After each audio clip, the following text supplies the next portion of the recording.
आवेशित संधारित्र की स्थितिज ऊर्जा ज्ञात करने के लिए टॉपिक चल रहा था। हमने यहाँ पर प्रथम जो टॉपिक था त्रिभुज विधि, उस विधि से हमने किसी भी आवेशित संधारित्र की स्थितिज ऊर्जा ज्ञात की है। अब हम इस टॉपिक में समझने का प्रयास करेंगे वैकल्पिक विधि या समाकलन विधि। तो मान लीजिए कोई भी संधारित्र है, कोई भी निरावेशित संधारित्र, उसको आवेश Q दिया जाता है। आवेश Q देने से उसके विभव में V की वृद्धि हो जाती है।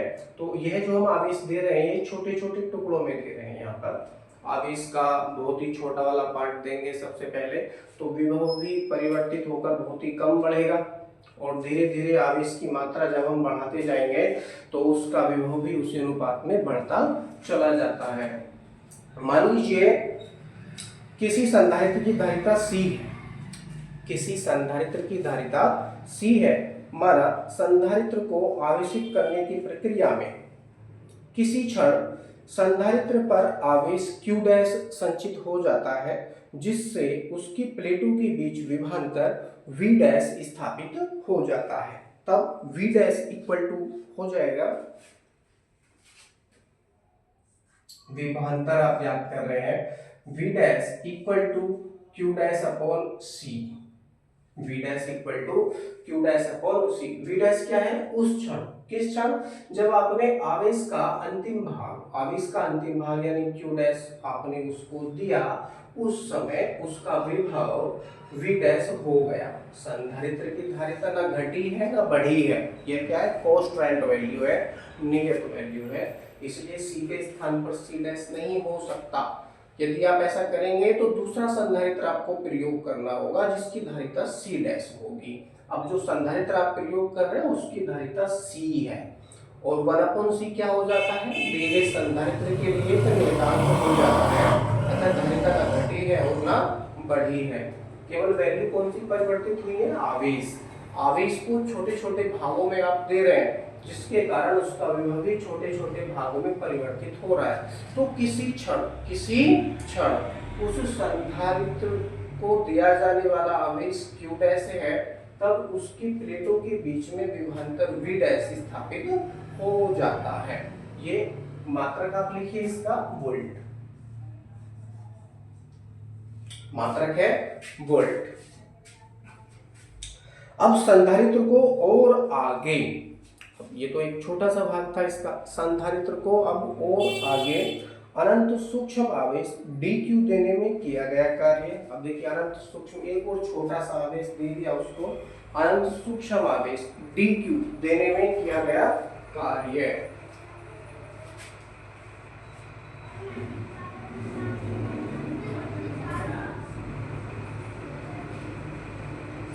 अब देखिए अनंत सूक्ष्म आवेश इसको दे रहे हैं, तो यह कार्य कैसा होगा?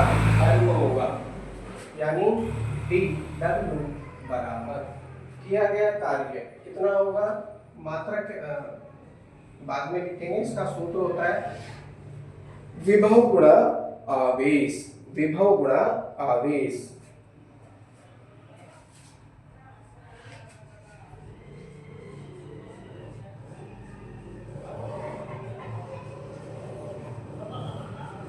विभव गुणा आवेश। विभव आपको ऊपर ज्ञात है, यानी V डैश इंटू इसकी वैल्यू है dq, वैल्यू है dq, तो यह आपको प्राप्त हो जाता है। V डैश की वैल्यू आप रखेंगे, V डैश की वैल्यू आपके पास में है Q dash upon C into और dq, ये हो जाता है। यानी इतना अनंत सूक्ष्म कार्य किया जाएगा। dw equal to Q dash upon C into dq joule, मात्रक है जूल। इतना अनंत सूक्ष्म आवेश दिया जाएगा। अब यहाँ पर हमने क्या किया है? आवेश को एक साथ ना दे करके उसको छोटे छोटे टुकड़ों में दिया।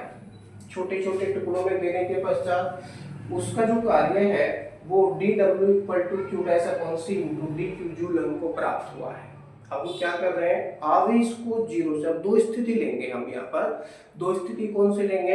एक तो जीरो वाली लेंगे और एक Q वाली लेंगे। जीरो वाली यानी आवेश सबसे पहले जीरो था, उसको बढ़ा के सीधा सीधा क्यू कर दिया जाता है।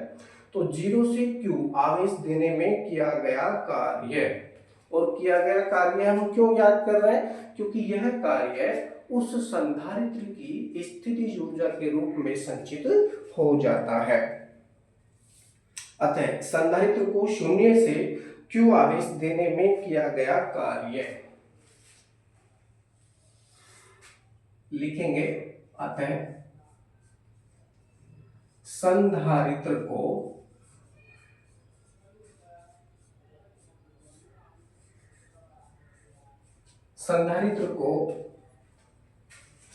आवेश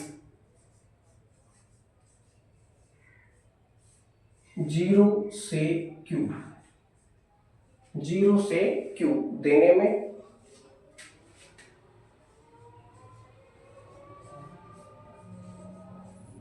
किया गया कार्य लिखो या कृत कार्य लिखो, बात है कृत कार्य डैश लगाएंगे और नई लाइन से लिखेंगे W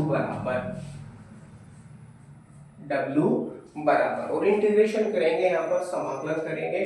समाकलन का चिन्ह इस तरह से होता है और जीरो से क्यू हम जा रहे हैं आवेश, तो नीचे की जो लिमिट है वो डाउन लिमिट जीरो हो जाएगी, ऊपर की लिमिट हो जाएगी क्यू, और इसके अंदर रहेगा DW कुछ इस तरह से।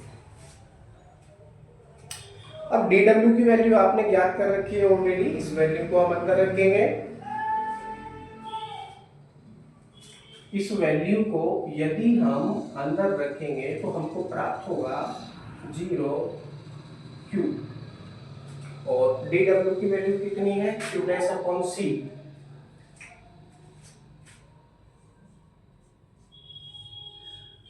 Into DQ, Q dash upon C into DQ, ये वैल्यू अंदर रहेगी। अब देखिए ध्यान से, डिफरेंशियल समाकलन में डिफरेंशियल इज वेरी इंपॉर्टेंट। और डिफरेंशियल जिसमें D है उसको कॉमन नहीं कर सकते, वो राशि घट रही है बढ़ रही है, वो राशि घट रही है या बढ़ रही है, यानी परिवर्तित हो रही है, चेंज हो रही है। और जिसमें डिफरेंशियल नहीं है वह राशि स्थिर है, कांस्टेंट है, आप उसको कॉमन करके बाहर कर सकते हैं। तो यहाँ पर जो राशि है राशि C है वह कॉमन करके आप बाहर निकाल सकते हैं। तो प्राप्त होगा W इक्वल टू, अब आपने C को बाहर निकाला तो क्या होगा, 1/C बाहर निकलेगा, क्योंकि C क्या है वो 1 के अपोर में है, यानी Q डैश के अपोर में है, तो हो जाएगा 1/C इंटीग्रेशन Q ऊपर और 0 नीचे, और बचा यहाँ पर Q dash into DQ, Q dash into DQ ये बचा। अब हमको समाकलन केवल किस राशि का करना है, Q डैश इंटू DQ, यानी अंदर जो राशि लिखी हुई है इस पूरे का समाकलन आपको करना है।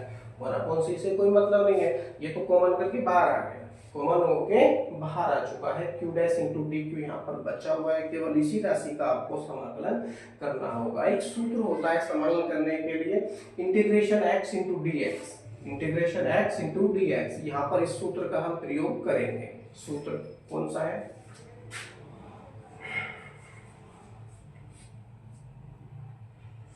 इंटीग्रेशन x इंटू dx, यहाँ पर इसका हम प्रयोग करेंगे। तो यह सूत्र होता है x की power n plus 1 upon n plus 1, x की power n plus 1 upon n plus 1, इसका हम यहाँ पर प्रयोग करेंगे तो हमको क्या प्राप्त होगा देखते हैं। W equal to 1/C, W equal to 1/C। अब देखिए इंटीग्रेशन करेंगे तो यहाँ पर बड़ा ब्रैकेट आप लगाएंगे, बड़ा ब्रैकेट अगर आप लगाएंगे तो आपको ये क्या प्राप्त होगा, Q डैश स्क्वायर।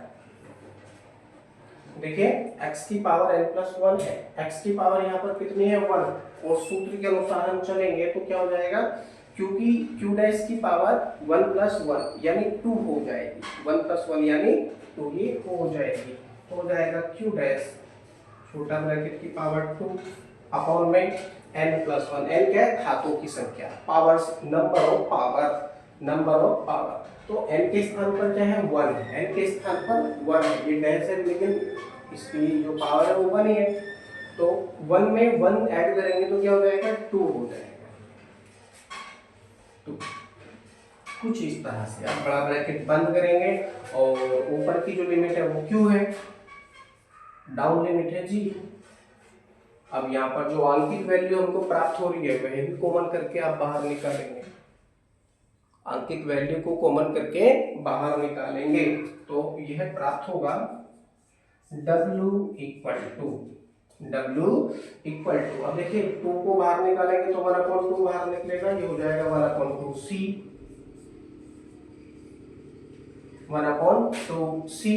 और अंदर बचेगा आपका Q डैश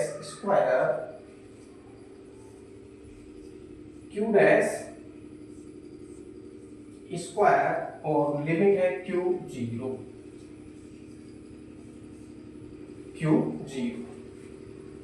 कुछ इस तरह से।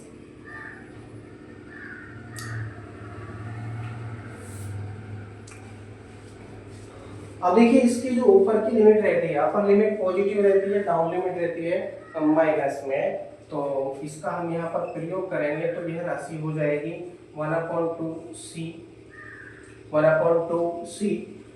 इसके ब्रैकेट के अंदर जो लिखा है उसको छोड़ देंगे, केवल लिमिट से हम कैलकुलेशन करेंगे आगे। तो यहाँ पर पावर कितनी है? 2 है, पावर 2 है, तो लिमिट की भी पावर कितनी हो जाएगी? 2 हो जाएगी, यानी Q स्क्वायर। डाउन लिमिट किसकी होती है? माइनस की होती है, तो -0 ये हो जाएगा, कुछ इस तरह से। 1/2 ब्रैकेट में Q स्क्वायर -0 यह राशि हमको प्राप्त होगी। आगे देखिए 1/2 W इक्वल टू 1/2 C भी नीचे है। अब देखिए Q स्क्वायर में से जब आप 0 घटाएंगे तो केवल क्या बचेगा? Q स्क्वायर बचेगा। क्या बचेगा? Q स्क्वायर अपॉन में क्या है? 1 है। इसको आप या करके इस तरह से भी लिख सकते हैं, या W equal to 1/2 Q square upon C joule. यह सूत्र हमको प्राप्त होगा 1/2 Q square upon C joule, यानी किसी भी आवेशित संधारित्र की स्थिति ऊर्जा U equal to 1/2 Q square upon C joule होती है। ये वैकल्पिक विधि से हमने हल किया है, समाकलन विधि भी आप इसको कह सकते हैं। सूत्र होता है Q के स्थान पर CV, हम यहाँ पर प्रयोग करेंगे।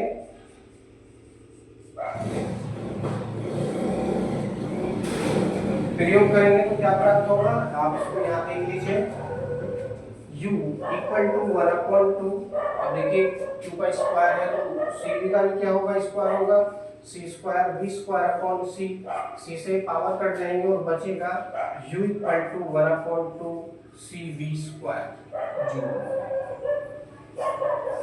यह भी सूत्र है। जैसे जैसे जिस क्वेश्चन में जिस राशि की वैल्यू दी होती है उस राशि की वैल्यू रखकर आप ये कैलकुलेशन कर सकते हैं।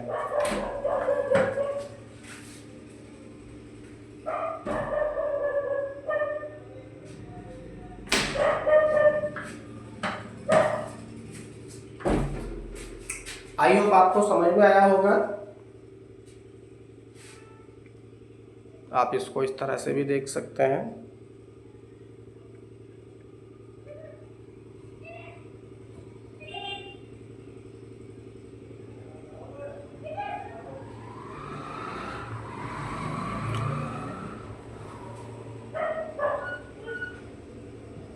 Okay, complete. अब इसमें विशेष नोट्स और आ जाते हैं। विशेष नोट्स, संधारित्र की प्लेटों के बीच परावैद्युत पदार्थ की पट्टी प्रवेश कराई जाने पर संधारित्र की स्थितिज ऊर्जा में परिवर्तन। चलिए इसी में ही देख लीजिए। या इसको नेक्स्ट वीडियो में हल करते हैं।